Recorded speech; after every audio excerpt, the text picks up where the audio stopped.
looking at me. I'm looking back. Hi you all, how are you? Welcome back to our channel. Hope you're having a wonderful day so far. Today, we're doing another episode in our Woman Empowerment series. Today, we have my dance school coach, Coach Taylor. I'm very proud to introduce Coach Suzanne Taylor. This is part of the Women Empowerment series, and I wanted to showcase what actually a coach does. It's not an easy job. It may seem that it's simple, but it's not at all. And I wanted Coach Taylor to give us an insight into what goes into becoming a coach for a girls' team in a school. Coach Taylor works for the Leander ISD, and she coaches middle school students. So let's start with Coach Taylor's background. So I started dancing when I was 7 years old. My mom and I were at the grocery store and we walked by a dance studio window and I asked her if I could take class.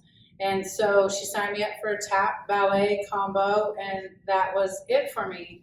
I was very lucky because I fell in love with it from the minute I did it. Oh, so that was really nice. And I know that doesn't happen for everybody, but then the woman who taught me opened up her own studio, and there were 4 of us growing up, so we didn't have a ton of money, so I babysat, I cleaned the studios, I cleaned the mirrors to pay for my classes, and then my parents pitched in where they could. They drove and they came to everything. So I spent my childhood in the dance studio, also being led by strong, powerful women who empowered me to use my body to communicate. Yeah.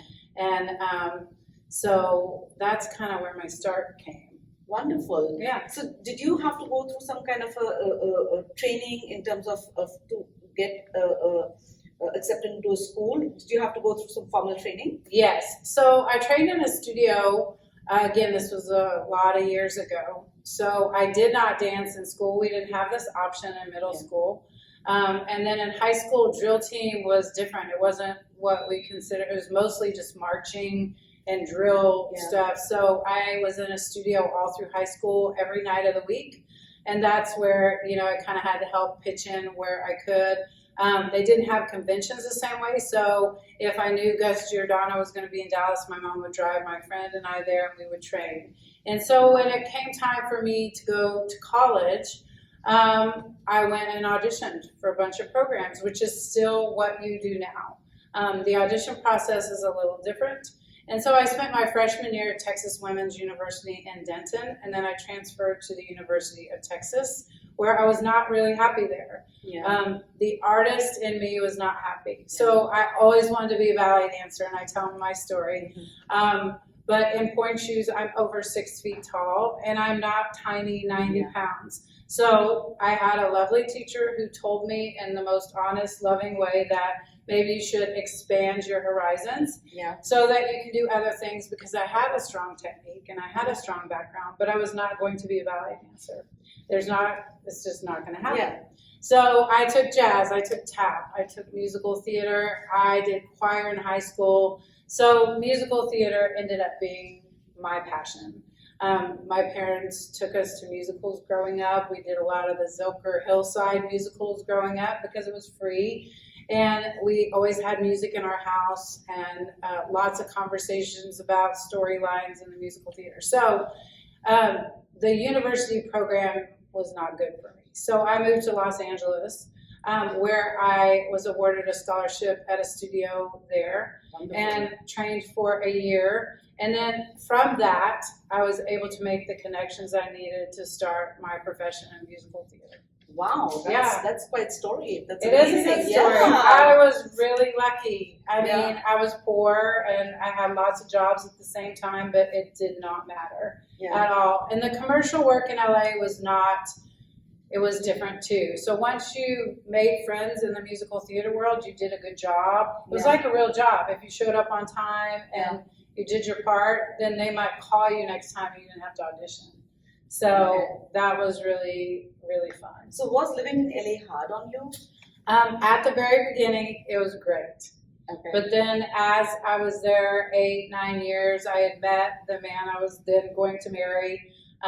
It got harder and busier. So I worked at Disneyland in Anaheim, And wow. on a great day from my house, it should have been a 30-minute drive, Yeah. but sometimes it was 3 hours. Oh, wow. So I would have to leave that amount of time not knowing. Yeah. If you want to go to the beach, everything became harder and harder because the city became more busy and the traffic became worse. And honestly, LA is very superficial. And as I got older and cared more about my artistry, it bothered me more. So in retrospect, I should have gone to New York because that was my passion, but then I wouldn't have met my husband. So life has a way of, we don't. Know, We can't look back and think, but I did get to work a lot and I met lots of wonderful, influential, I got to work with Tommy Tune at the Hollywood Bowl and a lot of people who still work on Broadway. So the paths did cross, but New York's still my favorite place to go if I want to get my art. Yeah, but we're lucky we have you though. Yeah, I mean, but they know I still love ballet. I show them clips, and I love modern. I really love it all. But for me, when I was performing, musical theater brought me the most joy to do on stage. And then after LA, where did you go? So my husband and I got married. And we got pregnant with our son. And we decided that we did not want to raise children in Los Angeles. And my whole family's here. So they work in education also. Oh, my nice. whole family.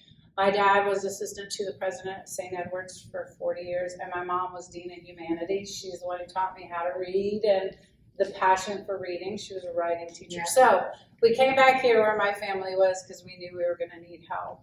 And I ended up working at the dance studio I grew up taking. Oh, wow. So amazing. It was amazing. So my husband would go to work during the day and we'd pass the baby off and I would go teach at night. And that really developed into a great job. I ended up directing that studio for 15 years. We had 800 kids and all my kids took dance there, all 3 of them. And it was sort of a whole family thing. Yeah. So that's how we ended up back in Austin. But at some point during that 15 years, I felt like I needed to change. Yeah. Because I had gotten stagnant, not really stagnant, but I just needed to sort of be my own boss and not worry about 30 other dance teachers who didn't always want to do what you were asking of them. Yeah. A whole group of women is very hard, and then passionate, dramatic artist women makes it even harder. Can you imagine that? I can't even imagine the No. And I think we would all agree we have a long way to go in lifting each other up and feeling like we can all be good at something without pushing each other down. Yeah. I didn't always find that to be the case as a female boss of other women, which is really too bad. Yeah. So I always wanted to work at Leander. All of my kids went to Leander schools. Yeah. We are from Austin. So when we decided to move back here, we could have gone to AISD or a different school district, but everything that I had read about the district, I was pleased with. And so I wanted to work here, and my kids loved it here. Yeah. And they've had a great experience and went through Henry and Vista Ridge and Cox Elementary. So when this, opportunity opened, I had to go back to school because I didn't finish college. Oh. So my parents were like, go follow your passion, go to LA. That scholarship program I had literally like 12 hours to finish, and they were like, just go, be happy. Yeah. That's really how I was raised, that, you'll figure it out, but be happy. Yeah. So I went back to school at St. Edward's, and they had a program for adults. Okay. And they gave you college credit for your professional experience. Yeah. It was called New College, and sadly it doesn't exist anymore. But they do have programs like that, I think, in a lot of universities. So I got to put together these amazing books of all the work I had done at the dance studio, and I got college credit for it. Yeah. So I ended up with a degree in dance education and production because I also have a passion for lighting design, and they know costume design, and I get excited about all the other parts of it too. Yeah. So, I felt like maybe too, I just outgrown where I was. Yeah. And so once my degree was finished, I kind of went out looking for a job. I ended up at Manor High School for the first 3 years as their dance director. And they had not had dance in their school for 10 years prior. Oh, wow. So I got to start that Start that program. program. And their socioeconomic group of kids did not know what to do with me. And it was probably one of the most life-changing experiences for me. So I really got to be sympathetic to people who have to make real life choices. Yeah. I didn't grow up with a lot of money, but I always had what I needed. Yeah. I didn't have to make a choice about where my next meal was coming from. So they taught me a lot, and I taught them a lot, and it was an amazing experience. And in 2012, this school was opening, and this job was posted. And I was also teaching AVID, which is a college readiness class at Manor. And I knew I was probably going to be the only person who could start a dance program and an AVID program at the same time. Yeah. Just like a strange group of skill sets. Yeah. So that's how I ended up here. I interviewed with Susan Cole, and she called me that day. Oh, wow. So that was like the greatest pleasure, and I've been here ever since. Yeah. And you opened this program. So how many years have you been teaching? So this is the 9th year. Oh, We wow. started the 9th year. We opened in Was it very 2000. challenging when you started it off? It was challenging because I did not do drill team in high school. Yeah. And so I wanted to run it like a dance studio, which is what I felt comfortable with. Luckily, my daughter had done drill team in high school. She was a star stepper at Vista Ridge. And so I could ask her, and I have a lot of support with the other middle school directors. So they helped me with some of the stuff I didn't understand. Yeah. But the other part was great because I got to, keep my relationships with all of the dance teachers in the community, like Miss Leslie coming and all of those people coming. So I was allowed to sort of build the program how I thought I could incorporate the most people and the most, because not everyone wants to do it forever. Yeah. So how do I create this environment and this place for kids to feel happy where they want to exercise and they want to learn about What the I was art? thinking was making an inclusive curriculum where everybody can participate would be hard, right? Because you have kids at different level of experience, expertise. How do you manage that? So in 6th grade, and I've had a lot of time to actually think about that question because I'm presenting at the Texas Dance Educators this year. Yeah. And they wanted me to talk about my 6th grade curriculum. So I start with the dance elements, like these things, and I start with, this is your body, look where your knees are and your hips, and this is proper alignment, and make it less about the technical steps and more about shapes and movement. And then we've already explored with my 6th graders improvisation a little bit. Yeah. And while they're very uncomfortable at the beginning, they start to grow into it. And then I'll incorporate little by little, what's a tendu, what's a plie, and start to build into that so they can get it. The kids who are in my class who've had dance experience, I mean, all of that is stuff they need to go over, right? Yeah. So it's the same repetition and that kind of stuff. And so if I can show them that's fun, then they're much more likely to okay, now we're going to work on our splits. Yeah. And now we're going to work on other flexibility and strength. And like we went outside today and we were very sweaty. And so, and I think the kids feel my passion. Yeah, I agree. Yeah. In fact, when Ria joined dance in grade 6, she had never danced before in her life. And what I found really amazing was, even though it was strenuous, she seemed to be really enjoying it. Yeah. Like she became so passionate about it. Now, of course, she's in the performance team or whatever. But I thought, this is a lot of credit to the teacher who can make a non-dancer enjoy dance and feel passionate about it. And that's why I had this question, how do you start this curriculum? I think it's just because I still love to do it. And I tell them this. I still, when I get up in the morning, I still want to dance every day. There has not, even during this pandemic, I still want to dance. I wish it wasn't the way it is so that I feel like the people who are virtual aren't getting the same ability to really grow as dancers as the ones who are here, but I still want to do it every day. And so, I think they feel that. You guys know. Kids know when you're honest with them or not, for sure. For sure. Now let's move on to some of the more funner stuff. What's your favorite piece that you choreographed? I did a piece in my dance studio that was with a group of girls that I had been with since they were in kindergarten, and they were seniors in high school, and it was this beautiful contemporary piece, and I think the song was called like Winter or something. And I was in the theater and we were setting the lights. We had new moving lights, and I looked at the theater director and I go, is there any way we can make it snow on stage? Aww. So it was amazing. He's like, for you, yes. So they're dancing and the lights are gorgeous, and then this fake snow comes on stage. And I just remember, not because the dance was the most spectacular thing I'd ever done, but just that moment of art.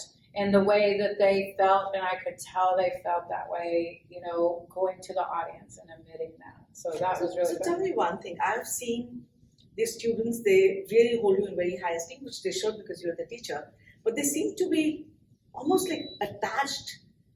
Like they seem to have an amazing attachment with you. They revere you. There's like a Coach Taylor following. How do you manage that? Like I really don't understand. I don't know. I just like kids. I've always liked kids. Had I started to have kids, earlier, I would have had 6 of them. And same thing. I think they know that. But we have real conversations. Rhea and I talk about books all the time. Like I try to get to know them because that makes my day better also. So I know about their families. I know when they get new pets. I know new things about them. So maybe that makes them feel more comfortable. And also, I'm totally honest with them about my feelings about things too. And I talk about my family and if I'm frustrated with my kids or my husband. So they get that from both ends too. So maybe that has something to do with it. So how did the idea for the Booster Club come in? Because obviously funding is limited for a dance program. So how did that idea come in? So I was really, really lucky because normally middle school boosters don't exist. They didn't really want at that time, and again, this was 9 years ago, for middle schools to have booster clubs. But again, our principal who opened the school was fantastic. And one of my dance parents had just started the athletic booster for the athletes the year before. So she knew exactly what to do. So she came to me and said, if you want this to really be successful, how about I help you get this started? We have the parent support for sure. And the principal was like, yes, I feel great about that. You're not fresh out of college, 24-year-old. You can, manage this. And I feel so lucky because so many things I dream up to do, I couldn't do without a booster club. Like having Miss Leslie and having other choreographers and doing Gabby on Zoom and, allowing the kids to have a really strong experience, unfortunately. So why is funding so limited for a dance program, which I feel is essential because it's a program which makes kids active, right? Right. And it grows their self-esteem. So why is funding so limited? A really good question. So I just, I've written a lot of letters to our district and also to the state about it too, because when we go to a football game, more than half of the ticket sales come from my dance parents. Exactly, So you can't find a way to then turn around and throw that back in. I mean, we get little or no campus money, and that's not the campus's fault. They do what they can for me, but no money from the district. So they're asking the families and the kids to pay for their outfits, and not everybody can do that. So I think the value of the arts is not where it needs to be yet. I agree with you. And this district specifically values band above everything else, and we also have that conversation. So they get a lot of money. But theater, band. Your program is creating a whole lot of body positivity in women. Right. So isn't that a plus for the district? Yes, I think so. And I think mental health part too. Exactly. So when they come in, they know I know if they're having a bad day. So we can have that conversation from female to female. Yeah. And we don't talk about, I read one of your questions was like, why'd you stop dancing? And I got tired of starving myself because back in the, late 80s, we didn't know what we know about bodies today. And I tell them how lucky they are. Now you look on stage and you see every shape, size, color. Exactly. And it's about the passion of movement. And I love that so much. Like they're never going to hear me say, you need to look this way. That's exactly what I'm saying, that you encourage so much body positivity in your students. There is a lot of physical activity in dance. So I feel that the district needs to support that. Would be great. Yeah. Would be great. And what's your favorite age group to teach? Because right now I know you're teaching middle school, but if you could, would you go teach high school? I mean, over the course of my teaching life, I have taught 2-year-olds and crawled on the floor with them and done, Joe Scruggs late last night, all the way up to seniors in high school. I feel like I have landed here for a very specific reason. And that is to take the 6th grader who's never danced before and show them what it is about and allow them to develop a passion for it. So right now, this is my favorite age group. And a lot of people are like, you're crazy, but I feel like I can still impact you at this age and you'll still listen to me. When they get a little bit older, they're a little sassier, don't think they can learn from you, don't want to listen. And the little ones, I don't know, take a different level of focus. We talked about what your favorite dancing choreograph was, but what's your favorite one that you've been in? Ooh. My favorite show I was ever in was 42nd Street. So because all of the tap shoes matched every outfit and they were all lined up, and then I was telling you about the dresser that changed me. So I was Big Bird, which was the name of my gown. So I was the yellow gown that got pushed out first in the big parade. So I think that was my favorite show to do. So what is the favorite style of dance that you like now? I mean, I know you have excelled or you've trained in what do you call that, theater? Oh yeah, musical theater. Musical theater. Sorry, I don't have a dance background. But what is your favorite form of dance now? The 6th graders love to ask me this, and I don't know that I have a favorite. I like it all. Yeah. Now, when I put them all in tap shoes, that's hilarious. I mean, they love it, and they just want to make noise with their feet. I always loved to tap dance, and that was part of the training back then. It's kind of lost its popularity, which is too bad because it teaches you how to hear music and rhythmicality, but I love tap. It's one of my favorite, but they know I love ballet and jazz, and musical theater is sort of jazz in of itself, and contemporary and all the styles, but tap always makes me happy. So when you have these dances at football games or performances, how do you decide what topic to pick up or what you're going to do for that particular? So I'm kind of in a pattern where we'll do a palm routine, a jazz routine, and a kick routine, and then we have our Halloween dance. Yeah. And then I try to give them different choreographers to teach it to them, because part of the experience as a dancer is learning from different people and how they present their material. Yeah. So they don't, if I taught everything to them, everything would look the same. You guys as parents would be very bored. Because it's coming out of my body. It's like what's natural to my body. So I try to give them lots of exposure to different things. But traditionally speaking, that's usually what we do on the football field. Yeah. When you get to high school, sometimes they use streamers, sometimes they use like little benches and things like that. But pretty traditional on the football field. And when did you guys choreograph our set Halloween dance? Because I know you guys have been doing that. The very first year, I was brainstorming with a group of people because a lot of the middle schools will have one dance that they do the same every year. Yeah. And my daughter was like, why don't you do something different and make it your Halloween dance? And I said, okay. So I called Miss Leslie, of course, right away, and she mixed all the music for us so that we would have that. So from 20 2012, we've had that Wow. same Halloween dance. So how do you pick your music? Who decides what kind of music you will use? I pick most of the music like for football season and stuff. You'll notice this year it's a lot of old school stuff because I like it. They were singing Whitney Houston all the time. Yeah. So, and we used an old Katy Perry. So I think about, is it age appropriate? Yeah. Even the lyrics, not just if there's Yeah. a bad word or not. Yeah. For football season, I like to use band music because that's what it's going to be like in high school. And also it just gives the right feel to the evening. Yeah. And then when we're learning other choreography, the choreographers know that it has to be middle school appropriate or have a really good message. Yeah. We use a lot of Lauren Daigle, and while she would call herself a Christian singer, I tell the girls, like, it can mean whatever it needs to your mind and your heart, whatever lifts you up. It doesn't have to be specific. Yeah. And I know nowadays you do a lot of digging to like find good You music. do.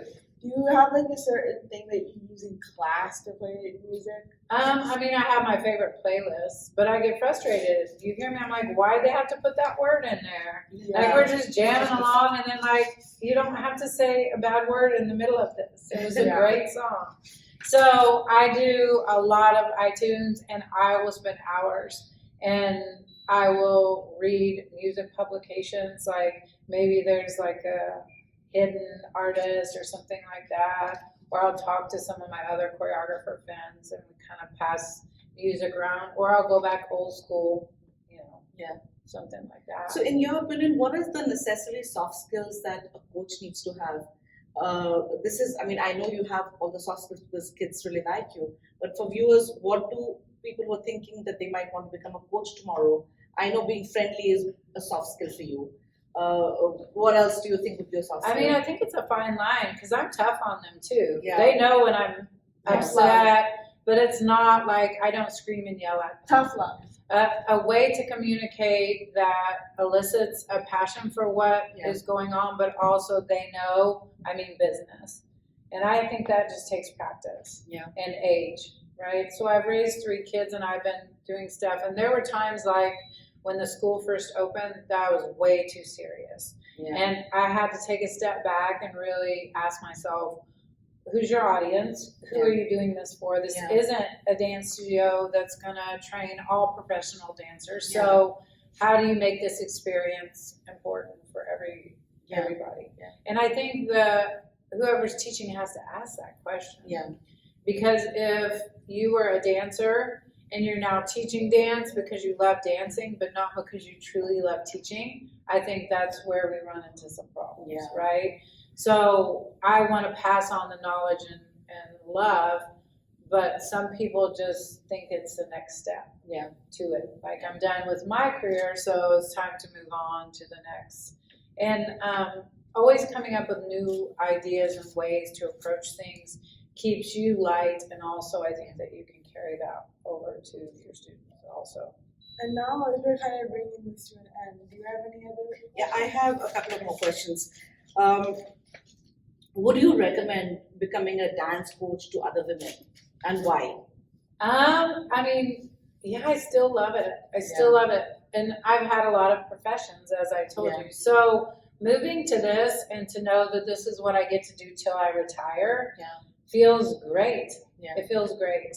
I think the younger girls that are doing this, who are fresh out of college, really struggle with the organization, balancing time.